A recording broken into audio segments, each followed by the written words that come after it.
Marcus Hartwell built an empire on precision, hedge fund, 2 billion under management, offices in Manhattan, London, Singapore.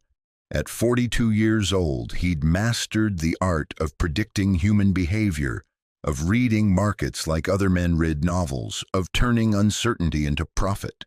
But he couldn't predict the hemorrhage that took his wife 40 minutes after she delivered their twin sons. The doctors used words like catastrophic and unpreventable. Marcus heard them through a fog. One moment he was holding Victoria's hand while she pushed. The next, alarms were screaming. Staff rushed in. Someone ushered him out. When they finally let him back in, Victoria was gone. Just gone. Like a stock that crashes without warning, erasing everything in seconds. The twins, Caleb and Isaiah, weighed 3 pounds each, premature by 7 weeks. They fought for every breath in the NICU, while Marcus sat between their incubators, his hands pressed against the plastic, trying to will his strength into their tiny bodies. Victoria had wanted children for 10 years. They'd tried everything, 3 rounds of IVF, 2 miscarriages that nearly destroyed her. Then finally, miraculously, twins. She'd glowed through every week of that pregnancy, her hands constantly on her belly, talking to them, singing to them, promising them a life full of love.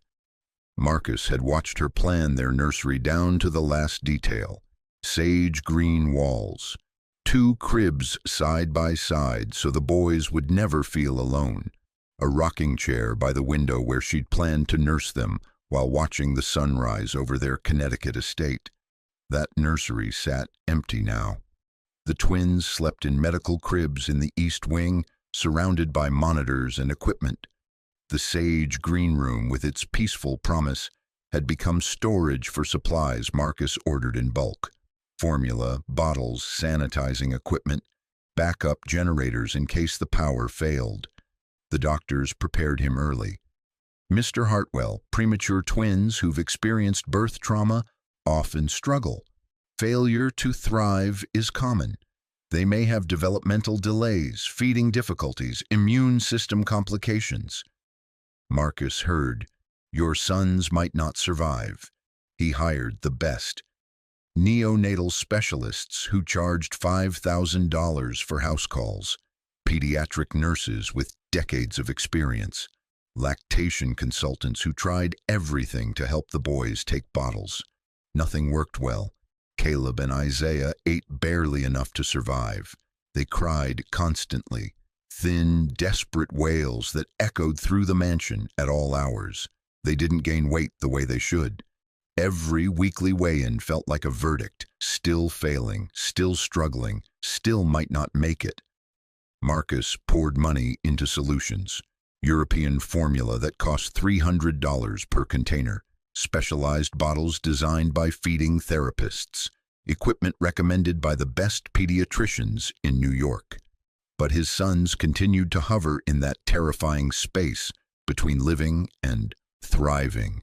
And Marcus, alone in his 15,000-square-foot mansion, started to believe what he saw in the nurses' eyes when they thought he wasn't looking. These babies might not survive their first year. He buried that fear the same place he'd buried his grief over Victoria, deep, locked, guarded by walls of work and control. The cameras went in after the 4th caregiver. The first had quit after 3 days. Said the crying was too much, that she couldn't handle the stress of babies who might not make it. The second stayed 2 weeks before Marcus found her asleep in the nursery while Caleb choked on spit-up, his face turning blue. Marcus fired her on the spot, his hands shaking with rage and terror as he held his son. The third seemed perfect. Credentials from a Manhattan family, glowing references. She lasted a month before Marcus discovered she'd been taking photos of the twins' medical equipment, the medications, the specialized formula, selling them to a tabloid for an article about billionaire baby tragedies. He'd found the draft on her laptop while reviewing security protocols, inside Marcus Hartwell's desperate fight to save his dying heirs. His sons weren't dying. They were fighting, and this woman had turned their struggle into gossip. Marcus installed cameras that night. Every room, every hallway, every angle, motion sensors that sent alerts to his phone. He could watch from his office, from his car, from anywhere in the world. He'd lost control the night Victoria died, lost it again every time a caregiver proved untrustworthy. He wouldn't lose it anymore.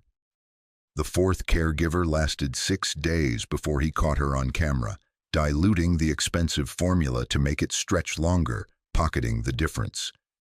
The fifth accessed his home network and tried to copy financial files. The sixth, a woman his mother-in-law had sworn was trustworthy, asked for a $50,000 loan 3 weeks in, claiming a family emergency. Marcus found gambling debts instead. By the time he reached caregiver number 7, Marcus had stopped seeing people. He saw risks, threats, liabilities, wearing scrubs and offering smiles that meant nothing.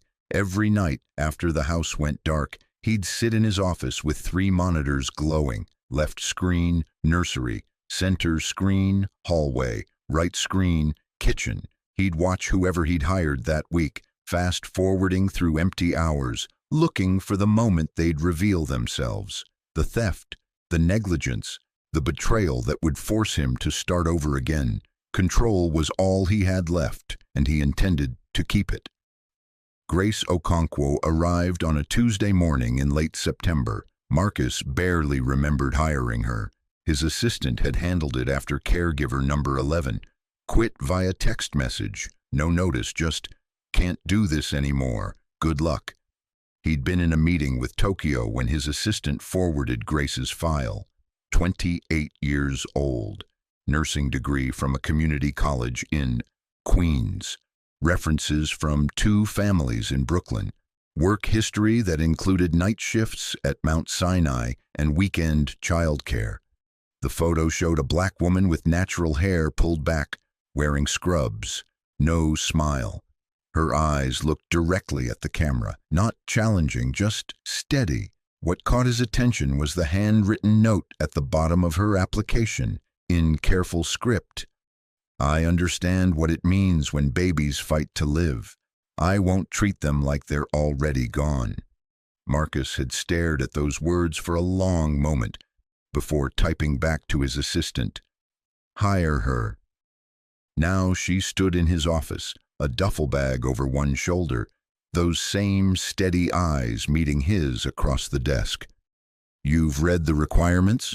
Marcus asked, not bothering with pleasantries. "Yes, sir. The twins are fragile.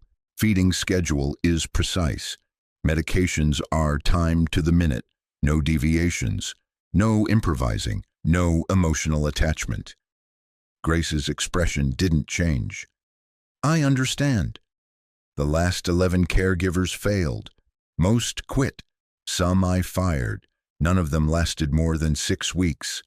He paused. "This job is not easy. My sons cry constantly. They barely sleep. They're difficult to feed. If you're looking for something rewarding, this isn't it." "Mr. Hartwell," Grace said quietly, "I'm not looking for rewarding. I'm looking to help your sons survive." Something in her tone made Marcus look up sharply. There was no pity in her face, no false optimism, just certainty. "There are cameras in every room," he continued. "I review footage regularly for safety and accountability." "That's fine. You'll have 1 day off per week. Sunday. A night nurse covers then. Your room is in the West Wing. You're not to enter my personal spaces. You're not to discuss this family with anyone outside this house. You're not to post on social media, take photos, or share any information about the twins' health." "Understood." Marcus studied her. Most caregivers at this point would be nodding nervously, desperate to please. Grace just waited, patient. "Why do you want this job?" he asked. For the first time, something flickered across her face. "Because I know what it's like to lose a child, Mr. Hartwell, and I know what it's like to wish someone had fought harder to save them." The words landed like a punch. Marcus's throat tightened. He looked down at her file, not trusting himself to speak. "The twins are in the East Wing," he said finally. "I'll have someone show you." Grace nodded and left his office without another word. That night, Marcus pulled up the nursery camera feed at 11 p.m. Grace sat in the rocking chair Victoria had picked out, holding Isaiah. She wasn't doing anything special, just holding him against her chest, one hand supporting his head, the other resting on his back. The baby was crying, that thin, desperate sound Marcus had learned to dread. Grace didn't look frustrated. She didn't check her phone or glance at the clock. She just held him, rocking, slowly, her lips moving like she was talking to him, even though the crying was too loud for Marcus to hear what she said. She held him for 40 minutes before Isaiah finally quieted. Then she placed him carefully in his crib, adjusted his blanket, and picked up Caleb, who'd started fussing. The same patient routine, holding, rocking, waiting. Marcus watched until 1 a.m. when both boys finally slept. Grace stood between their cribs for a long moment, her hand resting on each one, before finally leaving the room. Marcus closed the laptop slowly. She'd done exactly what she was supposed to do, nothing more, nothing less. He told himself that meant nothing, that consistency in the first week meant nothing, that in 2 weeks, maybe 3, she'd reveal herself like all the others. But as he climbed the stairs to his empty bedroom, he thought about what she'd said. "I know what it's like to wish someone had fought harder." What had she lost? A patient? A family member? Marcus pushed the question away. He didn't need to know her story. He just needed her to do her job. But sleep didn't come easily that night. Grace lasted longer than the others. 2 weeks became 3. 3 became 4. Every night, Marcus reviewed footage looking for the crack, the moment she'd slip up. It didn't come. She followed the feeding schedule precisely, administered medications on time, changed diapers efficiently, kept detailed logs that the pediatrician reviewed during weekly visits. But then small things started appearing that weren't in the protocol. Week 3, Marcus noticed music playing softly in the nursery during evening feedings. Not the white noise machine he'd approved. Actual music. Something with a melody. He couldn't hear it clearly through the camera audio, but he could see Grace swaying slightly as she fed Caleb. Week 4, she started talking to them. Not baby talk, real conversation. Marcus turned up the volume on the feed and heard, "And your mama would have loved this sunset. See how the light comes through that window? She picked this room because of that light. She wanted you to wake up to beauty every single morning." Marcus's chest tightened. No one talked about Victoria. The nurses avoided mentioning her. His mother-in-law cried whenever her name came up. But Grace spoke about her like she was still present, still part of their lives. Week 5. Marcus watched Grace do something that made him reach for his phone to call her, to stop her. She'd stripped both twins down to their diapers and laid them on their playmat. Then she'd placed them on their stomachs, something the feeding therapist had said might help with digestion, and positioned herself on the floor between them, her face level with theirs. "Come on, babies," she said softly. "Show me those strong necks, just for a second. I know you can do it." Caleb's head wobbled. Isaiah's stayed down. Grace waited, patient. "That's okay, Isaiah. No rush, sweet boy. We've got time." She stayed like that for 20 minutes, just lying on the floor, talking to them, encouraging them. It wasn't in the protocol. Marcus had specifically said no deviations. He should have called her, should have reminded her of the rules. But then Isaiah lifted his head, just for 3 seconds, but he lifted it. Grace's face broke into the widest smile Marcus had seen since Victoria died. "Yes! Oh, Isaiah, look at you! Look at that strong boy!" Caleb tried next, managing 5 seconds before his head dropped. "Both of you!" Grace laughed, actually laughed. "Your mama is watching and she is so proud." Marcus closed the laptop. His hands were shaking. The twins were 10 weeks old. The pediatrician had said they were behind developmentally. Premature babies often were. Lifting their heads at 10 weeks was normal, maybe even good. But no one else had made them try. No one else had believed they could. Marcus rubbed his face with both hands. This was dangerous. Grace was pushing them, giving them hope for development that might never fully come. When they inevitably plateaued, when the developmental delays became permanent, this early progress would make it hurt worse. He should fire her, tonight, before she did more damage. But he didn't pick up his phone. Instead, he opened his laptop again and scrolled back through a week of footage. He watched Grace feed the twins with a patience none of the others had shown. Watched her hold them even when they weren't crying, just for contact. Watched her change their clothes while talking about their day, their future, their mother's dreams for them. And he watched the twins, really watched them. They were crying less, not much less, but noticeably. They tracked her face when she moved. Caleb had started making small sounds that weren't cries, something between a coo and a grunt. The weekly weigh-in that Thursday showed both boys had gained 4 ounces. The pediatrician had looked surprised. "Whatever you're doing, Mr. Hartwell, keep doing it. This is the best week they've had." Marcus had just nodded, not mentioning that he wasn't doing anything. Grace was. That night, he didn't review footage.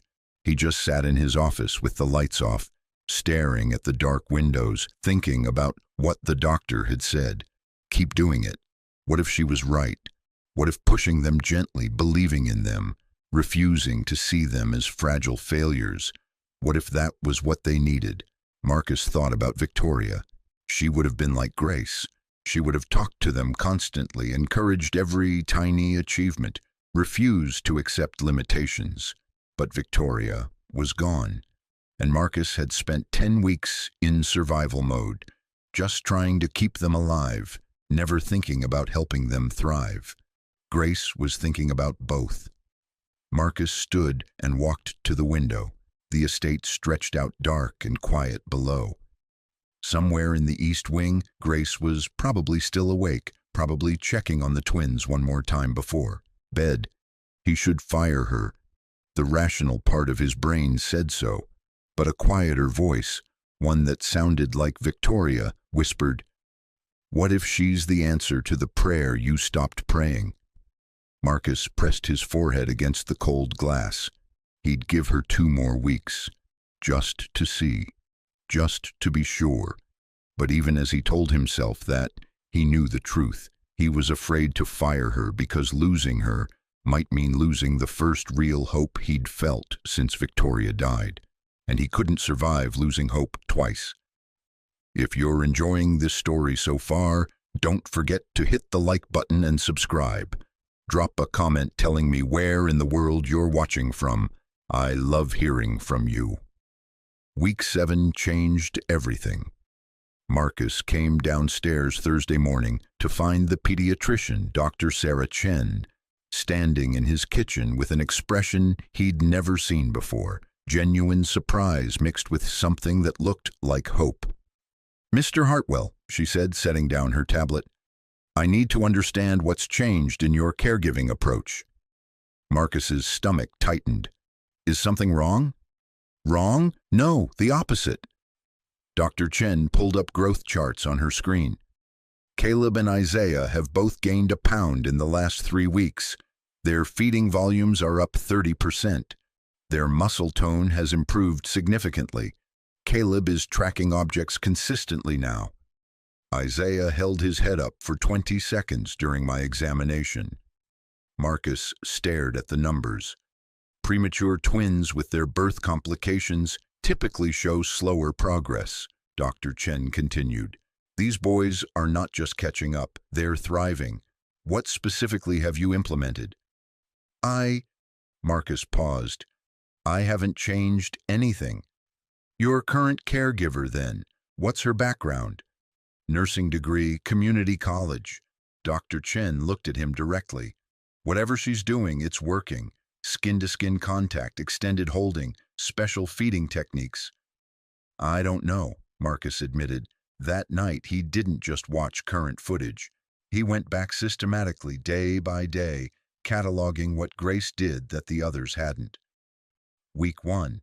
Standard protocol, but longer holding periods. She never put the twins down the moment they stopped crying. She held them an extra 5, 10, 15 minutes. Just contact. Week 2. She started the music, soft vocals during feeds. She'd researched which songs had rhythms matching a resting heart rate. Week 3. The talking, constant narration. We're changing your diaper now, Isaiah. I know cold wipes are the worst, but we're almost done. Making every interaction personal, not clinical. Week 4. Tummy time, face-level encouragement, physical therapy the previous caregivers had skipped because the babies hate it. Week 5. Something new. Grace had started doing kangaroo care, placing the twins against her bare chest, skin to skin, exactly the way Victoria had planned to do before she died. Marcus's throat closed watching her. On the monitor, she'd sit in the rocking chair with both babies tucked under her shirt against her skin, their tiny bodies rising and falling with her breathing. She'd hum. Just hum quietly while they rested against her heartbeat. The medical literature was clear. Kangaroo care improved outcomes for premature infants. Regulated temperature, stabilized heart rate, promoted bonding, but none of the previous caregivers had done it. Maybe because it required complete presence, patience, vulnerability. Maybe because it wasn't in the official protocol Marcus had given them. Grace did it anyway. Marcus found himself opening research journals at 2 a.m. Neurological development in premature infants, the impact of consistent caregiver attachment on failure to thrive cases, maternal proximity and infant stress hormone regulation.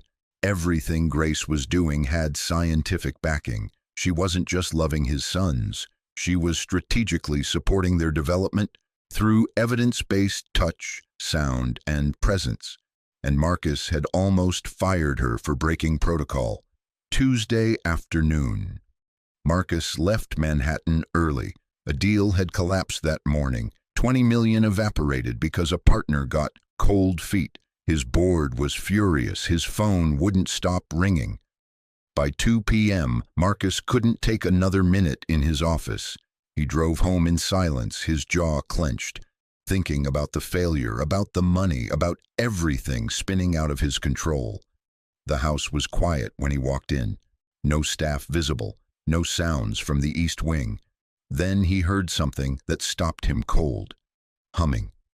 A woman's voice, low and melodic, coming from the nursery. Marcus walked down the hallway, his footsteps silent on the carpet. The nursery door was cracked open. He could see the edge of the rocking chair, a sliver of the afternoon light coming through Victoria's window. He pushed the door open wider. Grace sat in the rocking chair, her back to him. Her shirt was unbuttoned. Isaiah was nestled against her bare chest, his tiny mouth latched to her breast, nursing. Marcus's world tilted. His brain couldn't process what he was seeing. Grace, his black caregiver, breastfeeding his son. The shock hit first, then something darker, rage that felt like molten metal in his chest. "What the hell are you doing?" Grace's head snapped up. Her eyes went wide with terror. She immediately tried to cover Isaiah, to button her shirt, her hands shaking violently. "Mr. Hartwell, Get away from my son." His voice came out cold, dangerous. "Right now." Grace stood, cradling Isaiah against her chest, tears already streaming down her face. "Please, let me explain." "There's nothing to explain." Marcus stepped forward, his whole body rigid with fury. "You're breastfeeding my child without my consent, without my knowledge. How long has this been happening? How long?" 2 weeks, but 2 weeks? Marcus's voice rose. "You've been—" He couldn't even say it. The violation, the boundary crossed. The absolute betrayal of trust. Grace was sobbing now, trying to speak through tears. They were failing, Mr. Hartwell. They weren't gaining weight. The formula wasn't enough. I have a daughter, had a daughter. She died 6 months ago, and my milk never dried up completely, and I just thought. You thought. Marcus felt something breaking inside him. You thought you had the right to use my sons for what? To ease your own grief? To play mother to children who aren't yours? No, it wasn't like that. They were starving. Look at Isaiah. Look at how much weight he's gained. Look at Caleb. They're thriving now. The doctor said so herself. Marcus stared at the baby in her arms.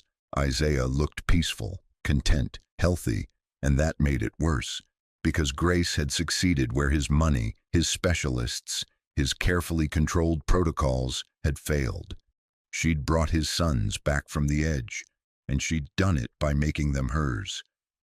You should have asked, Marcus said, his voice shaking. You should have told me. Would you have said yes? Grace's voice cracked. Would you have let a black woman feed your white sons from her body? Or would you have fired me the second I suggested it? The accusation hung in the air. Marcus felt like she'd slapped him, because the truth was he didn't know. If she'd asked, if she'd come to him 2 weeks ago with this proposal, would he have agreed? Or would he have seen scandal, impropriety, racial dynamics he didn't want to navigate? You had no right, he said quietly.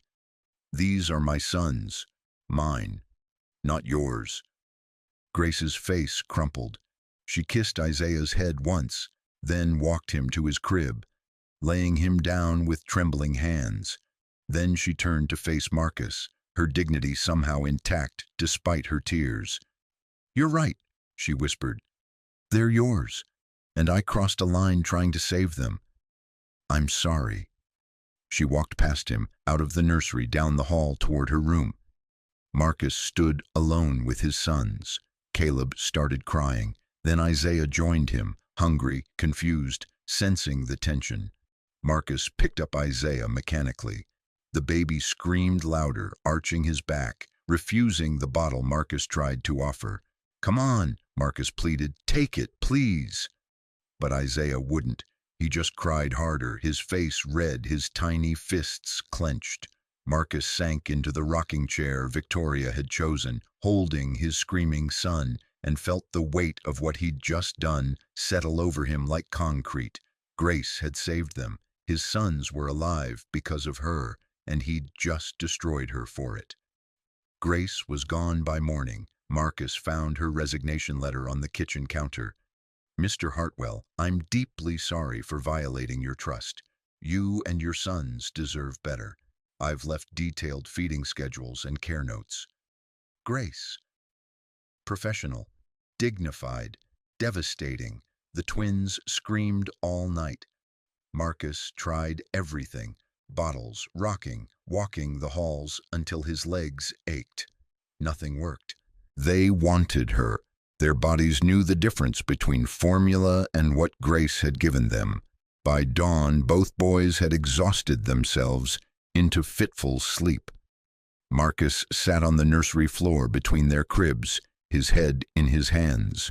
He'd told himself it was about boundaries, about consent, about protecting his sons from inappropriate attachment.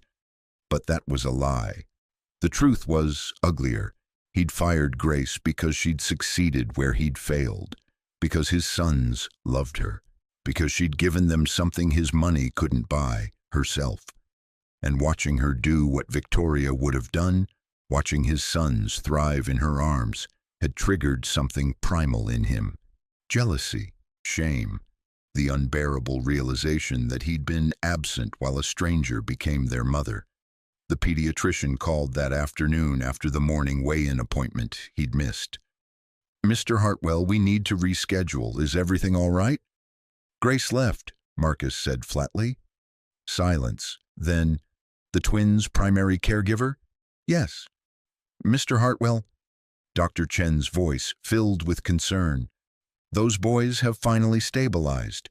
Changing caregivers now could be extremely disruptive. Marcus almost laughed. Disruptive. That was the medical term for what he'd done. Disruptive. Not devastating, not cruel, not the selfish act of a broken man who couldn't handle being grateful. "I'll find someone else," he said, and hung up. But by day 3, Marcus knew. There was no one else. He'd called the agency.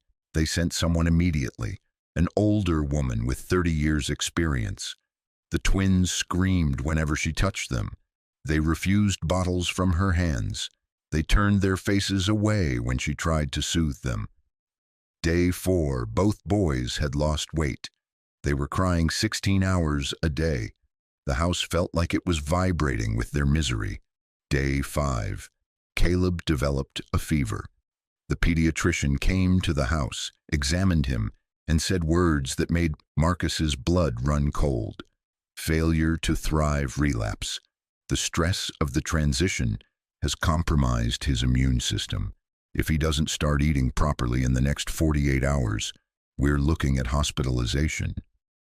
Marcus stood in the nursery that night, watching his sons struggle, and finally let himself feel the full weight of what he'd done. He hadn't protected them. He'd destroyed them. Grace had given them life, and his pride had stolen it back. If you're hooked on this story, make sure to subscribe and turn on notifications so you never miss an upload. Your support means everything and helps me bring you more emotional stories like this one. Day 6. Marcus sat in the hospital corridor while doctors worked to stabilize Caleb. Dehydration, severe weight loss. The pediatrician's words echoed, "He's given up. Babies can do that when they lose their primary attachment figure." Isaiah was home with a temporary nurse, barely eating, listless in his crib. Marcus pressed his palms against his eyes. Victoria's voice haunted him. "Promise me you'll fight for them. Promise me they'll know love." He'd broken that promise, shattered it, because his ego couldn't handle the truth that a woman he'd hired to follow orders had loved his sons better than he had. His phone buzzed. A text from his mother-in-law, Patricia. "I heard what happened. Grace called me. You need to fix this." Marcus stared at the message. Grace had called Patricia. He dialed immediately. What did she say? That she crossed a line, that she's sorry. Patricia's voice was ice. "Marcus, do you know what that woman did for your sons? She breastfed them without permission. She saved them. While you were playing Billionaire in Manhattan, she was being their mother. The mother Victoria can't be anymore." The words gutted him. "Those boys are dying without her," Patricia continued. "And if you don't fix this, if you let your pride kill what she built, you'll lose them. Not just physically, you'll lose who they could have been." The call ended. Marcus sat in the sterile hallway, surrounded by the beeping of machines and the smell of antiseptic, and finally broke. He pulled out his phone with shaking hands and searched. Grace Okonkwo, Queens. Social media showed nothing. Public records showed nothing. He called his assistant. "Find Grace Okonkwo, last known address in Queens. I need it in 1 hour." "Sir, it's 11 p.m. 1 hour." The address led to a 4th-floor walk-up in Jackson Heights. Marcus pulled up in his Mercedes at midnight, looking completely out of place in the working-class neighborhood. He climbed stairs that smelled like cooking spices and heard television sets through thin walls. Grace's apartment was 4C. He knocked. Silence. He knocked again, harder.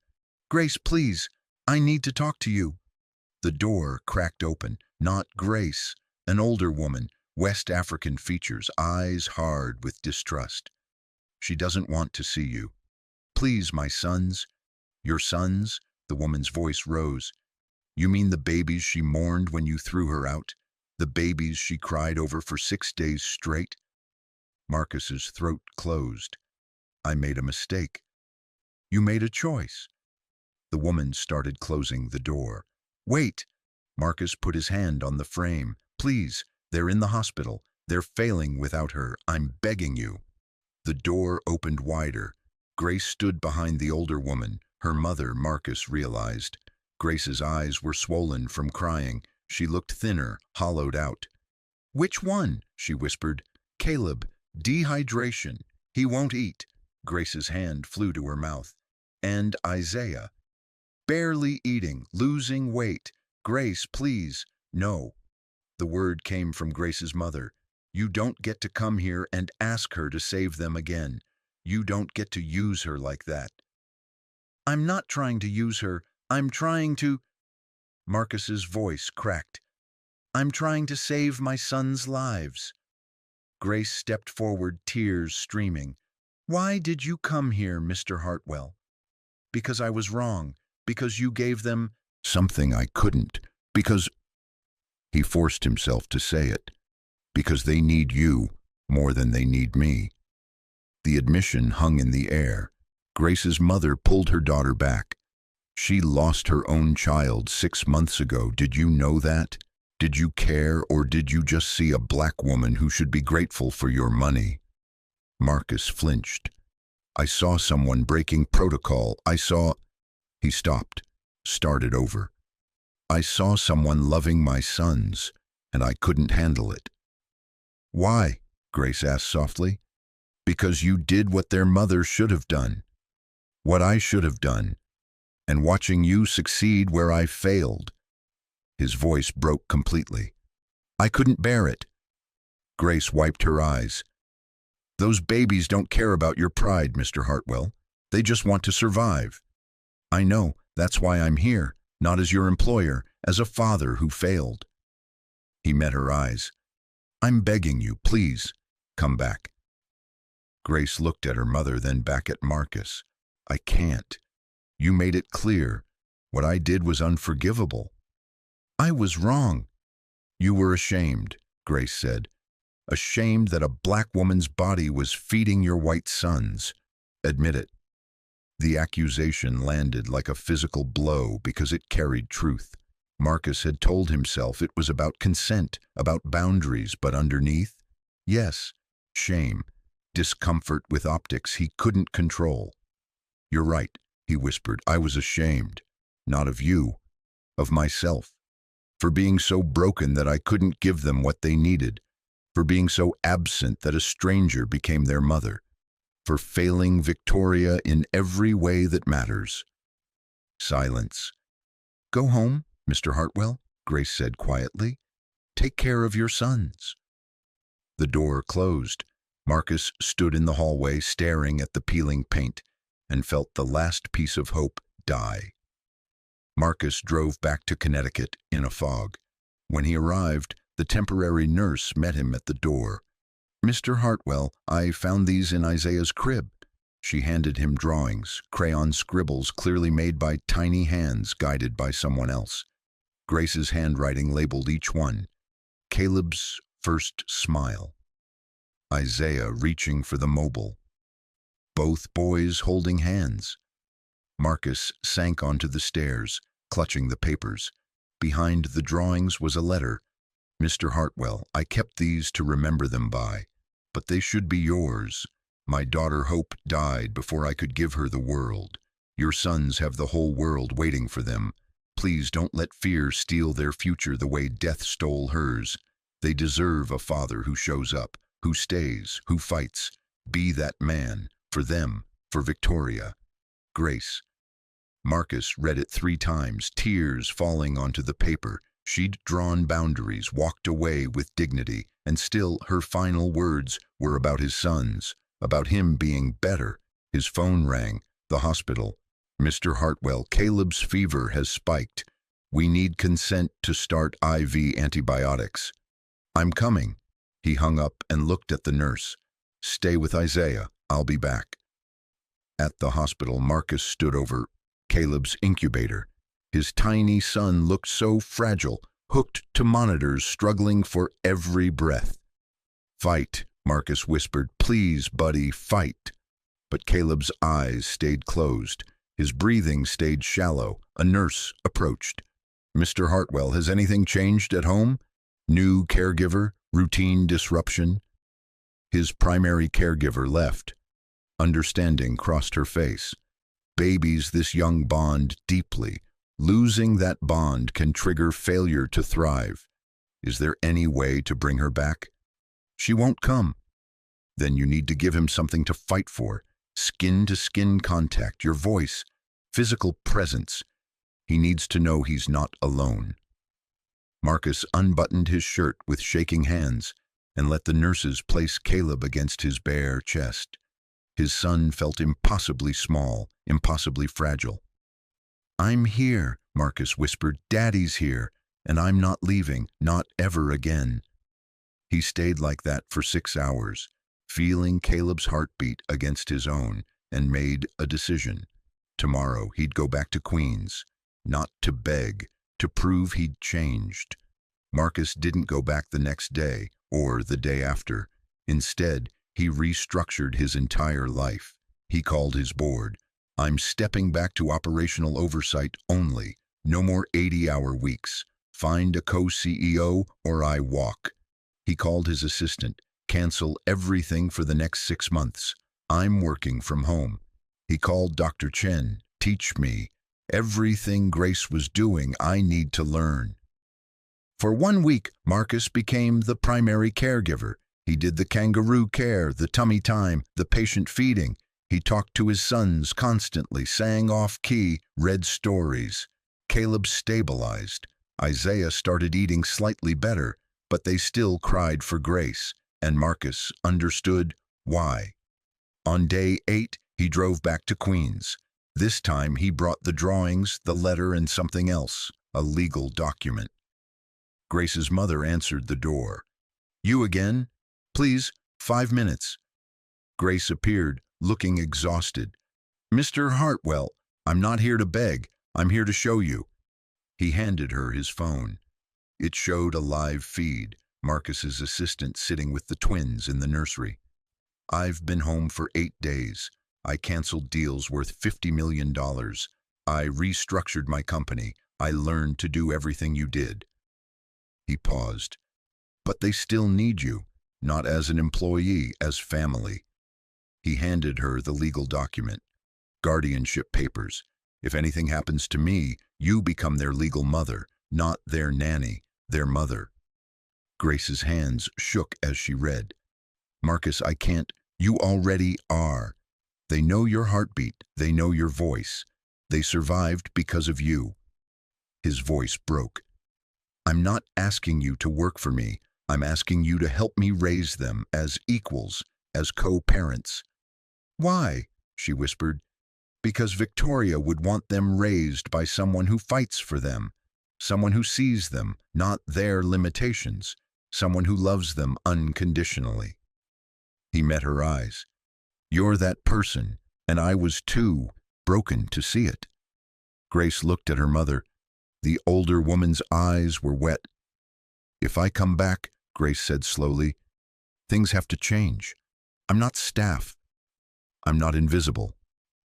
You'll have equal say in everything.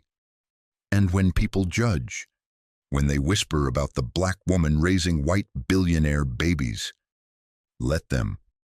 My sons' lives matter more than strangers' opinions." Grace studied his face for a long moment. Then she grabbed her coat. 3 months later, the nursery glowed with afternoon light. Marcus sat on the floor with Caleb and Isaiah, both boys crawling toward Grace, who knelt with arms outstretched. "Come on, sweet boys, you can do it." Caleb reached her first, Isaiah right behind. Both boys pulled themselves up using her arms, standing on wobbly legs, laughing. Grace gathered them close, kissing their heads. "Look at you, standing! Your mama is so proud." Marcus watched, his throat tight with gratitude. The house had changed. Grace lived in the East Wing now, not as staff, but as family.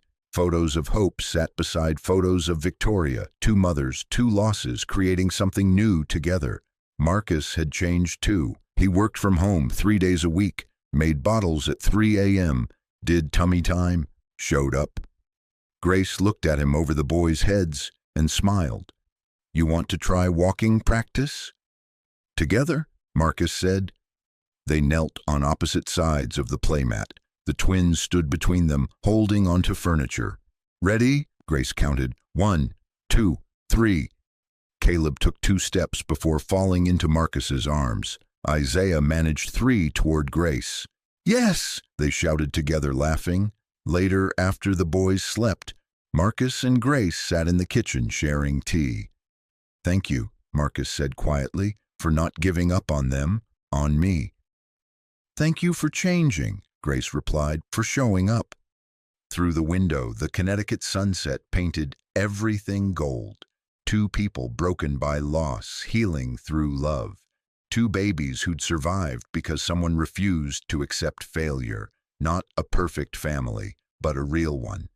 Marcus thought of Victoria, of hope, of all the ways grief could destroy or transform. He chose transformation, and somewhere he believed both mothers were watching, smiling, grateful their children found each other in the darkness. Thank you so much for watching until the end. If you loved this story, check out the other videos on your screen now. I think you'll really enjoy them. And don't forget to subscribe if you haven't already. See you in the next story.